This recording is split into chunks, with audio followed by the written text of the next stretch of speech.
Chapter 28. Tracy unmorphed and sat down on the ground. Her body throbbed like she had just been beaten with a mallet over and over again. She looked up and watched her friends fight with Notary. She was when raindrops got back tough. Notary was a machine. She got it coming and shrugged off any damage inflicted on her. Tracy was at a loss of what to do, and she knew she would just get in the way. She brightened a little when Sleuth ran up to her. "How are you feeling, Lula Moon?" Sleuth asked. "Do you need a doctor?" "I'm fine." Tracy waved a hoof and dismissed her gesture. She scratched her face at the use of her last name, but ignored it for a moment. Sleuth eyed the unconscious Fisher. "You'll need one, though." He tapped his chin. "Excuse me." He ran towards the gate that Trixie broke earlier in a rampage and left the grounds. Trixie winced when she saw the gate. Why the hell did she do that? A full frontal assault was not like her at all. Why didn't she sneak around and find clues? Why was she so determined to take down Greengrass? Her memory felt a little fuzzy. Something was not right with her. She remembered going out to examine those alleys to find clues about Pokey's murder with her friends and nothing. It physically hurt to think about what happened afterwards. Was her mind tampered with? It all clicked that was true. The pain and fuzziness must be side effects of the spell. The victim wasn't meant to dwell upon the plot holes of their memories. Then what could she trust? What else might have been tampered with? Was there anything left in her memory that was still trustworthy? Her friends. She realized she didn't know one thing that wasn't tampered with. She was friends with the other Rangers, and she was their leader and the Red Ursa Ranger. Good, that was the start. Finding solid concrete facts was a good idea. Tracy smiled as Sleuth walked back towards her. "Hold on," he said. "The paramedics will be here shortly." "I need to ask you something," Trixie stated and examined her problem. Sleuth nodded when she finished. "Yeah, good idea," he said, nodding. "I'll be glad to help. I know how nasty and confusing memory spells can be. The damage won't be as bad as you surmise. Don't overthink it. If it's truly bad, you would either be insane or a vegetable. The more the mind is tampered with, the more damage is done to it. I think the alterations only affected subdued and specific memories. And to warn you, they have a bad habit of attacking the mind when you try to recall something they want you to forget. Don't push yourself too hard." "Okay," Tracy said hesitantly, but also relieved at the same time. Sleuth seemed to think for a moment. "Tell me, why do you think it was a good idea to attack Greengrass in a full frontal assault?" He gave a wry smile. "Well, I thought Greengrass murdered Pokey, and I wanted to bring him to justice," Tracy explained, and saying it out loud made her realize how dumb of a reason it was. "How convenient for the Duke," Sleuth muttered. "I'm guessing the moments after you left us to search for clues have disappeared." Tracy nodded. "Must have flared your dislike of him and planted the idea in your head that he murdered Pierce. I doubt he altered more than that. We would have had your mind scanned just in case. You never know. This is big if we could catch a red hook on this. Mind alteration spells are a serious felony." That was a good thought. Tracy realized something. She must have been really close to the truth of Pokey's murder for Greengrass to do something that desperate. Yes, that was it, wasn't it? Greengrass wasn't the murderer. She doubted a coward like him would ever get his own hers dirty. Yet, he wasn't also the type to have ponies killed. "No, don't worry about that now," Tracy told herself. "No speculations for the moment. Just review all the facts, and that's to lead to the culprit." "What happened after I disappeared?" Tracy asked. "Did you find anything?" "Yes and no," Sleuth said. "We never actually found anything per se, but the exploded alley is a pretty clear indicator there was something there to find." Tracy made a face. Great. This still does pretty much prove it was the scene of the attack. After that, the assailant moved the dying Pokey to that quarry, and he died of blood loss. One of her fruit knives was used to hide the real knife wound when hidden in a bush for the police to find. A chariot cloaked an invisibility spell was used to move the body, and a tarp used to cover it. The killer wrote the message Trixie to frame her, making it seem like it was Pokey's last words. She saw there were several angers she could use to find and pin the real killer. Trixie growled. "What is it?" Sleuth craned his head. "I just realized that all the evidence used in the murder was probably destroyed. That alley was the only thing we had left." Trixie almost all but spat. Sleuth gave a small laugh. "What?" Trixie glared at the detective. "Calm down," Sleuth said. "Remember, no criminal is perfect. Often they overlook something. I say you wiped an entire room, but missed the fact they left their hoofprints on the doorknob. Or they turned on the lamp." "We know that Greengrass has some involvement with the murder," Trixie almost threw up her hose. Was he blind to the Duke's cunning? Even if he wasn't the killer, there's no way he would leave any evidence that would point to one of his associates. Sleuth sighed and shook his head. No pony is omniscient. Even smart ponies make mistakes. Think about what I said about the lamp and doorknob. You'd be surprised at just how many things we do without thinking. That is where the criminal often slips up. No pony can think of everything. Trixie fought back her frustration and thought, was it possible he might be right? Something just occurred to her. What about the time between Pokey's stabbing and his arrival at the quarry? What happened then? Also, how did the killer move the body in the middle of Camelot in the middle of the afternoon without no pony noticing? Trixie winced again, her head ached, and a sudden burst of pain. Something about this subject had to do with her memory loss. How convenient for Greengrass. Though she might be able to use it to her advantage, it would show her that she was on the right track. Whatever, she would worry about that another time. She needed to focus on the killer's true identity. The rest of pain this time was almost overwhelming, mostly because she guessed the real killer before the spell. It was hard not to topple over for how much her head was throbbing. Though she refused to give up. She could guess it before. Nothing was stopping her from doing it again. What did she know about the killer? They were cold, ruthless, and a quick thinker. Stabbing Pokey in an alley, they made no obvious mistakes. She remembered how the killer viciously attacked Pokey, giving him no chance of escape, even kicking him where they stabbed him several times to prevent him from doing anything. Heartless, just like... Trixie's hand fell on the verge of bursting and tear fell from her eyes. Little Moon! Sleuth said in alarm and concern. Nuttery! Trixie bit out, forcing the words. It came out of chest Ryan Rass. She refused to let that memory spell win. Saying the single solitary word hurt, but her head felt better after the words were forced out. Nuttery! It has to be her! Sleuth looked at her impressed and nodded. So here's my first suspect, too. Fitz. She doesn't have a solid alibi during the time of murder. In fact, at some point wants you to forget that. It's pretty damning, though it doesn't exactly count as admissible evidence.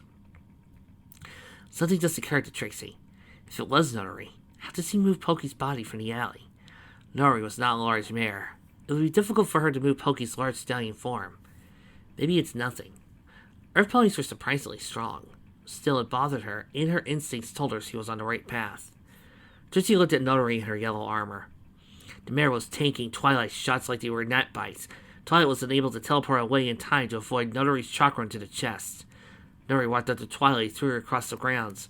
White Ranger landed a painful thud, making Trixie wince.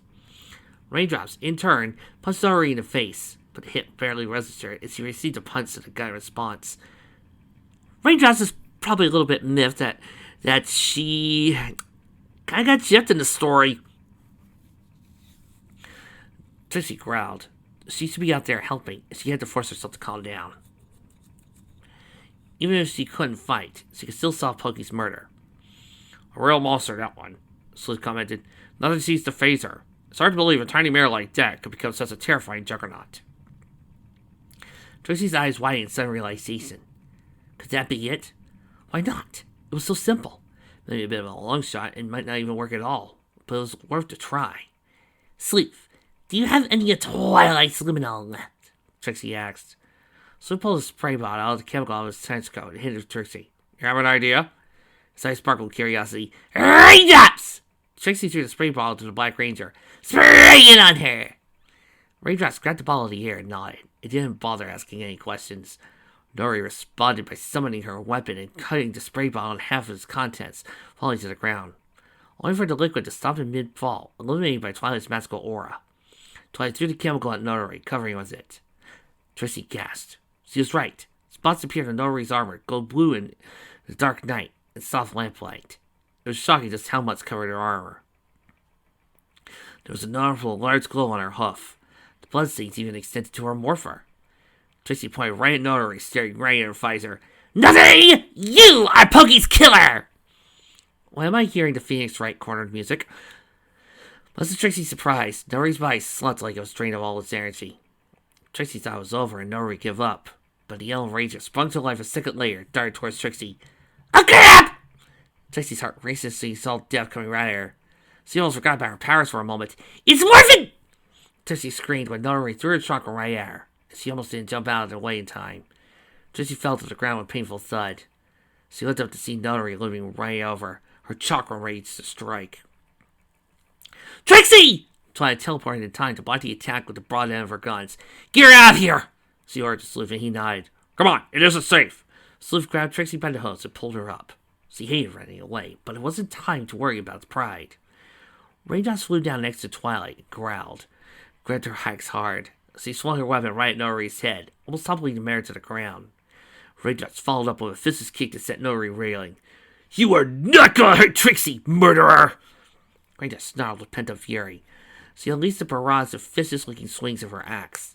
Nori tried to block the attacks with her own weapon, but she couldn't handle the intensity of the blows, and he threw her weapon from her hose. Sparks flew as Raindrops hacked away and moved to position for her super attack. Wave Cleaver. A torrent of water formed around Raindrops' axe as he swung it down Nori, only for the yellow razor to catch Raindrops' hose, stopping the blade from her face. They struggled with Raindrops, putting everything to her push, but it wasn't enough. Nori shoved the hoof back with almost casual ease. Raindrops! Twilight rushed to her aid her companion, but Nori, in a sudden motion, twisted Raindrops' axe towards Twilight, hitting her square in the chest. She screamed and collapsed to the ground. The force of the wave created by Raindrops' axe created a deep gash in the ground. Raindrops stared hard at Twilight with an obvious horror. Nori took advantage of this with a punch that sent her flying across the courtyard. Nori caught up with recovering Raindrops, grabbed the mare by the head, and slammed her to the ground again and again. It was like an earthquake each time Nori hit Raindrops into the pavement. It created ever-deepening cracks into the ground. Nori finished with one final smash, and Raindrops fell to the ground and soon unmorphed. Raindrops! Trixie said in a wide-eyed whisper. Nori stepped over Raindrops' fallen form and tried over to Trixie. Trixie cursed. She had no choice but to fight. It's morphin' time! Ursa! Trixie, you can't possibly... Sleuth started to say, but Trixie interrupted him. I know, Trixie said solemnly. Get out of here! Sleuth looked like he was about to say something, but changed his mind, nodded, and ran off. Trixie looked towards Twilight, sighed relief. She looked a little shaky but ready to fight. Trixie tried not to tremble as Nori walked right towards her. The mare was a monster. How could he even stop her? Trixie almost jumped as Twilight teleported next to her. Can you handle this? Twilight asked in a whisper. Heck no, Trixie responded without hesitation. I was hoping you weren't going to say that. Twilight responded with some humor in her voice. I just realized something, Trixie said, a gut-twisting thought came to her. What? If we destroy her morpher, there's no evidence to clear me, Trixie said, her heart starting to sink. Like this couldn't get any worse. Well, think of something, Twilight said, trying to be reassuring. Trixie responded with a sigh. Sometimes her life really sucked hard. She perked up when she noticed something in the corner of her eye. Raindrops was smiling. She gave Trixie a nod and lowered her head, pretending to be unconscious. A sneaky little mare. Trixie gave her her own grim smile. They might still win this. Twilight made the first move and teleported next to Nori. She saw her at point-blank range. Nori tried to retaliate with her chakram, but Twilight teleported away before he even got close. Twilight kept this up, softening her opponent, but never getting close enough to be in any danger. Trixie watched her in distance, waiting for the perfect opportunity to strike. Nori changed tactics. When Twilight teleported after dodging a swipe from Nori's chakram, Nori turned around and threw her weapon right at Trixie, catching her target off guard. Twilight saw what was happening when she remilitarized, started to project out of the air, ridiculously so he clipped Trixie in the head. This provided a perfect distraction for Nori, who charged to kick Twilight in the ribs. Twilight grunted in pain and Nori followed up with a punch to the neck. Twilight teleported away before Nori had a chance to follow up with anything else. This gave the secretary an opening right at Trixie, who summoned her sword and timed to deflect the chakram an inch from her face. Nori didn't let up and kicked Trixie before she could respond. Trixie howled in pain and was powerless when Nori moved in for another attack. Much to Trixie's relief, Twilight teleported protectively between them. She glared down the Yellow Ranger. To Nori's surprise, Twilight grabbed her and teleported both away somewhere. Trixie couldn't see them anywhere. As the sound of battle on the other side of the mansion that carried Trixie to where they were. Trixie threw out a series of expletives. She was so useless right now.